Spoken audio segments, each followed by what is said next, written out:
లేకపోతే ఏ సర్టిఫికేటే ఇస్తాము ఆహ్, అని చెప్పారు. సజెస్ట్ కూడా చేశారు. కపుల్ ఫ్రెండ్లీ అంటే అదేదో బూతులాగా వినపడుతుంది మాకు. ఫ్రెండ్లీ కపుల్ అని పెట్టమని కూడా చెప్పారు.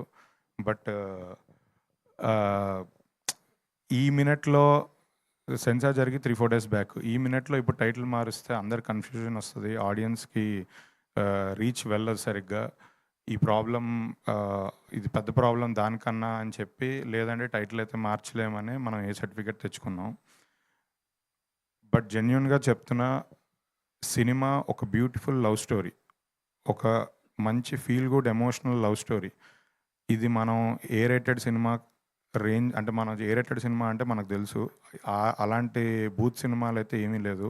ఇందులో బూత్ సీన్‌లు లేదంటే ఏదన్నా ఒక వల్గర్ లాంగ్వేజో అలాంటివి ఒక్కటి కూడా లేదు. ఇది ప్యూర్ లవ్ స్టోరీ. చాలా heart touching, emotional, feel good love story. Shiva, మిత్ర వాళ్ళ జర్నీ ఇద్దరు ఆ శివ, మిత్ర ఇద్దరు క్యారెక్టర్స్ ఒక రెస్పెక్టబుల్ ఫ్యామిలీ నుంచి వచ్చి పేరెంట్స్‌తో బాండింగు, ఎమోషన్స్ అన్నీ ఉన్నాయి. అంటే నా దృష్టిలో ఇది కుటుంబ కథా చిత్రమే. ఆహ్, ఫ్యామిలీ ఎమోషన్స్ ఇద్దరి హీరో, హీరోయిన్ పేరెంట్స్ అందరూ చుట్టూ రివాల్వ్ అవుతున్న కథ ఇది. హీరోకి ఒక బ్రదర్ ఉంటారు. బ్రదర్, వదిన వాళ్ళది ఇన్వాల్వ్‌మెంట్ ఉంటుంది కథలో. హీరోయిన్‌కి కూడా ఒక సిస్టర్ అండ్ బావుంటారు. సో, కంప్లీట్‌లీ ఇదొక ఫ్యామిలీ సినిమా.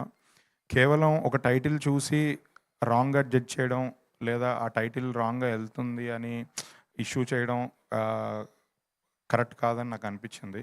అందుకే ఆ విషయం క్లారిటీగా చెప్దాం అనుకుంటున్నాను. చాలామంది టైటిల్ జూసి, అది చూసి ఇదేదో 'ఓయో రూమ్' సినిమా అనుకుంటున్నారు. అంత సీన్ సితారా లేదు దీనికి. ఇది ప్యూర్ లవ్ స్టోరీ. ఆహ్, ఇది ఖచ్చితంగా మా మేము నమ్మి సరే టైటిల్ మార్చడం వల్ల లాస్ట్ మినిట్ కన్‌ఫ్యూజన్ అవుద్ది అని వద్దని అనుకున్నాము. సో, అది ఏ సర్టిఫికేట్ వచ్చినందుకు టైటిల్ మీద జరుగుతున్న ఇష్యూకి మాకే గాదు, ఈ మధ్య చాలామందికి ఇదే జరుగుతుంది. సరే కొంతమంది మార్చుకుంటున్నారు, కొంతమంది ఫేస్ చేస్తున్నారు. బట్ మేము మాత్రం ఆల్రెడీ ఆహ్, ఈ సినిమాకి ఇది ఫస్ట్ నుంచి యాప్ట్‌గా అని అనుకున్నారు. సో, దాన్నే కంటిన్యూ చేసుకుంటున్నాము.